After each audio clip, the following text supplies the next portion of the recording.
The Italian campaign of 1943 claimed over 300,000 Allied casualties in just 18 brutal months of fighting.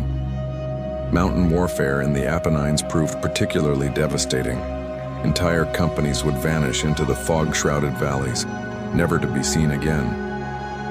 Military records from that period are filled with reports of missing in action soldiers, their fates sealed by German artillery, partisan conflicts, or simply the unforgiving terrain that swallowed men whole.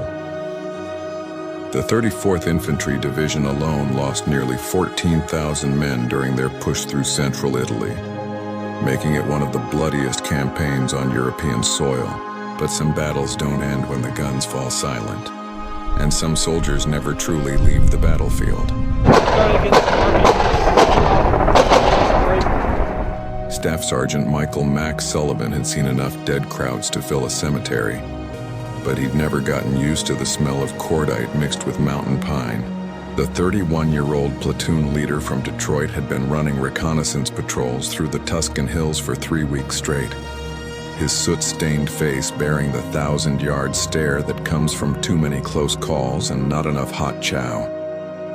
His unit, the 2nd Platoon, Charlie Company, 168th Infantry Regiment, had been tasked with securing a strategic mountain pass near the abandoned village of Monte Corvino, a ghost town that had been shelled to rubble months earlier.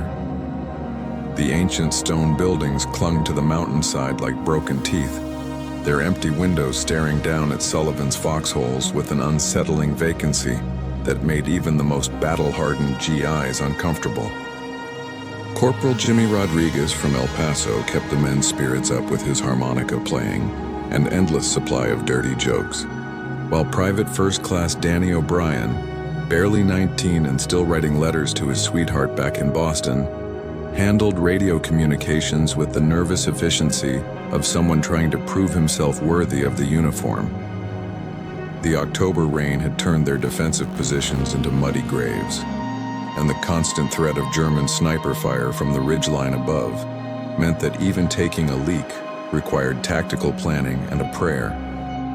Sleep came in 30-minute intervals between watch rotations, and every man in the platoon had that hollow-eyed look of soldiers who'd pushed beyond exhaustion into that dangerous territory where reality starts to blur around the edges.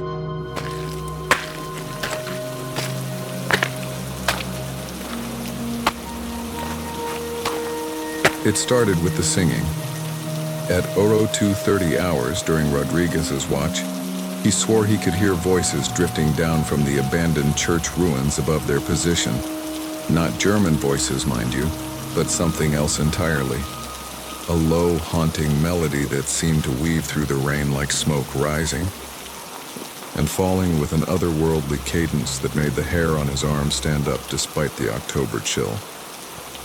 When he radioed Sullivan about it, the sergeant's first instinct was to assume it was enemy psychological warfare. The Krauts were known for their mind games after all. But as Rodriguez strained his ears through the static-filled darkness, the melody suddenly cut off mid-note, leaving behind a silence so complete that even the rain seemed to hold its breath. The next morning brought worse things than phantom singers. Private O'Brien was checking the perimeter wire when he stumbled across something that shouldn't have been there. Fresh boot prints in the mud, but not the heavy treads of German jackboots or the familiar patterns of GI-issue combat boots. These prints were smaller, older somehow, like they'd been made by shoes from another era entirely. The really unsettling part wasn't the prints themselves, but where they led. Straight up to their defensive positions, circling each foxhole 3 times, then simply stopping. No trail leading away, no explanation for how someone could have gotten that close without triggering their early warning systems or alerting the sentries. Sullivan examined the prints himself, his trained eye noting details that made his stomach clench. The impressions were too deep for the soft mud, as if whoever made them carried far more weight than their small stature suggested. By the 3rd night, every man in the platoon had felt it. That crawling sensation of being watched by unseen eyes, the sudden temperature drops that came without warning, leaving their breath visible in ghostly puffs even during the warmer daylight hours. The smell was the worst part, though, a mixture of incense and decay that would drift through their positions like an invisible fog, strong enough to make grown men gag, but gone so quickly they'd question whether they'd actually smelled it at all. O'Brien swore he saw movement in his peripheral vision, dark shapes that seemed to glide rather than walk between the ruins above. But every time he turned to look directly, there was nothing there except crumbling stone and empty air that somehow felt heavier than it should.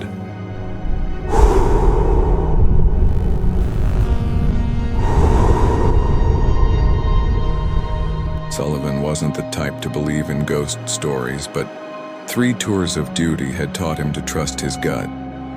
And his gut was screaming that something wasn't right about Monte Corvino.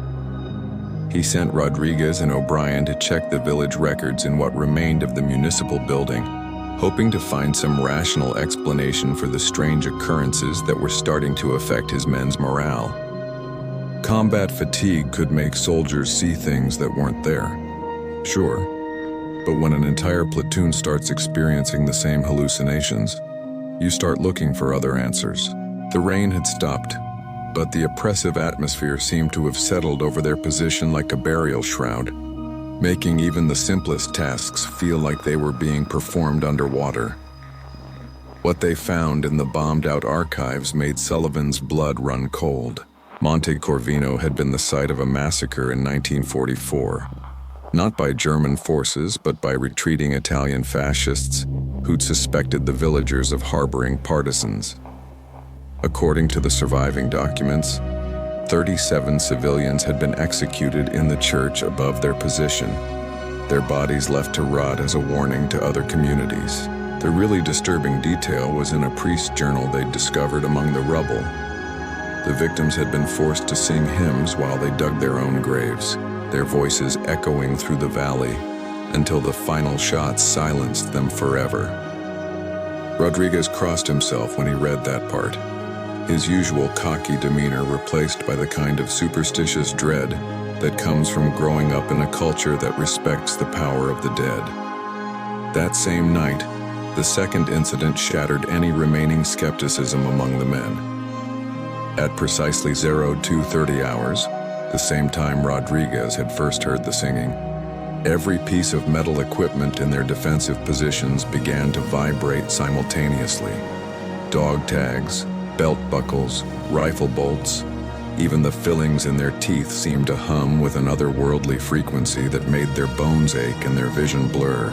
The temperature plummeted so rapidly that their breath came out in thick clouds, and the stench of incense mixed with gunpowder became so overwhelming that 3 men actually vomited. Then came the voices, not singing this time, but screaming, dozens of voices crying out in Italian. Their anguish so raw and desperate that even men who didn't speak the language understood they were hearing the final moments of the Monte Corvino massacre playing out like some hellish recording stuck on repeat.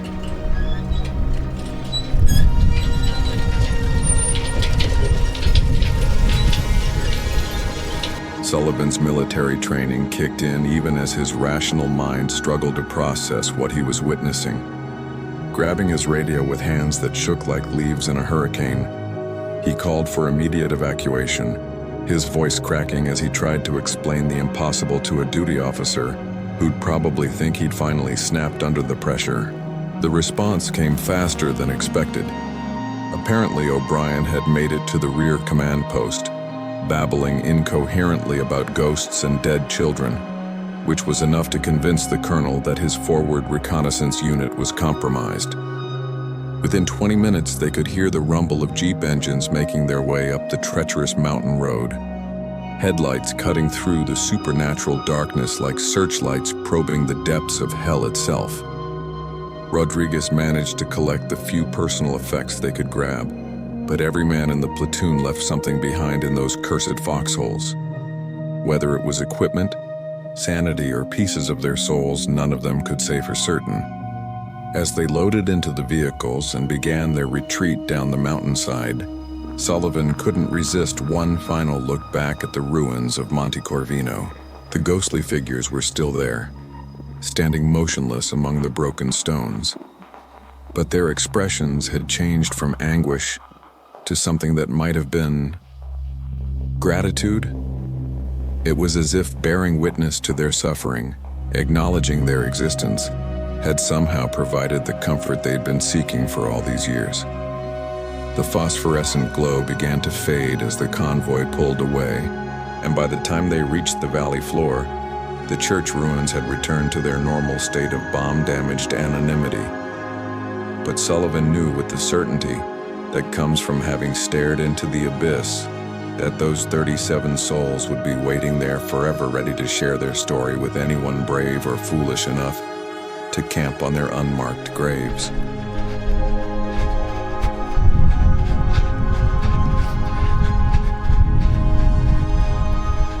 Sullivan's military training kicked in even as his rational mind struggled to process what he was witnessing. Grabbing his radio with hands that shook like leaves in a hurricane, he called for immediate evacuation, his voice cracking as he tried to explain the impossible to a duty officer who'd probably think he'd finally snapped under the pressure. The response came faster than expected. Apparently, O'Brien had made it to the rear command post, babbling incoherently about ghosts and dead children, which was enough to convince the colonel that his forward reconnaissance unit was compromised. Within 20 minutes, they could hear the rumble of jeep engines making their way up the treacherous mountain road, headlights cutting through the supernatural darkness like searchlights probing the depths of hell itself. Rodriguez managed to collect the few personal effects they could grab, but every man in the platoon left something behind in those cursed foxholes. Whether it was equipment, sanity, or pieces of their souls, none of them could say for certain. As they loaded into the vehicles and began their retreat down the mountainside, Sullivan couldn't resist one final look back at the ruins of Monte Corvino. The ghostly figures were still there, standing motionless among the broken stones. But their expressions had changed from anguish to something that might have been gratitude. It was as if bearing witness to their suffering, acknowledging their existence, had somehow provided the comfort they'd been seeking for all these years. The phosphorescent glow began to fade as the convoy pulled away, and by the time they reached the valley floor, the church ruins had returned to their normal state of bomb-damaged anonymity. But Sullivan knew with the certainty that comes from having stared into the abyss that those 37 souls would be waiting there forever, ready to share their story with anyone brave or foolish enough to camp on their unmarked graves.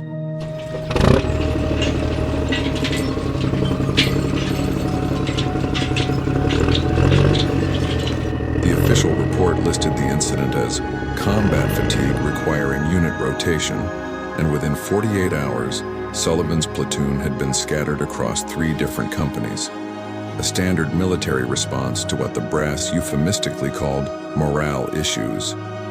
O'Brien was quietly transferred to a rear echelon supply unit, where his nervous breakdown could be managed without affecting frontline operations, while Rodriguez found himself assigned to artillery battery 20 miles south, his harmonica silent and his jokes replaced by a 1,000-yard stare that his new squad mates couldn't quite understand. Sullivan himself was promoted to first sergeant and given a desk job in Naples, ostensibly a reward for his years of faithful service, but really a way to keep him away from impressionable young soldiers who might be contaminated by his wild stories about singing ghosts and spectral children. The Army had learned long ago that certain experiences were best buried in classified filing cabinets, where they couldn't undermine the rational foundation that modern warfare required. But some truths refused to stay buried, no matter how deep you dig the grave. 40 years later, Sullivan would still wake up in cold sweats hearing Italian voices singing hymns in the darkness of his suburban bedroom, and Rodriguez never played music again, claiming that every melody reminded him of that otherworldly chorus echoing through the Tuscan hills. The official history books make no mention of Monte Corvino or the massacre that occurred there, but local Italian farmers still avoid the ruins on October nights, when the mountain mist carries sounds that shouldn't exist, and the very stones seem to weep for justice that will never come. Perhaps death isn't the end of suffering. Perhaps it's just the beginning of a different kind of war. One fought not with bullets and artillery, but with memory and witness, where the only victory comes from refusing to let the dead be forgotten. In the end, maybe that's what those 37 souls were really asking for. Not revenge, but remembrance. Someone to carry their story forward into a world that would rather pretend such horrors never happened. Remember to follow our channel so you don't miss any stories, subscribe, and turn on notifications to be part of our community of those who believe that some battles echo through eternity.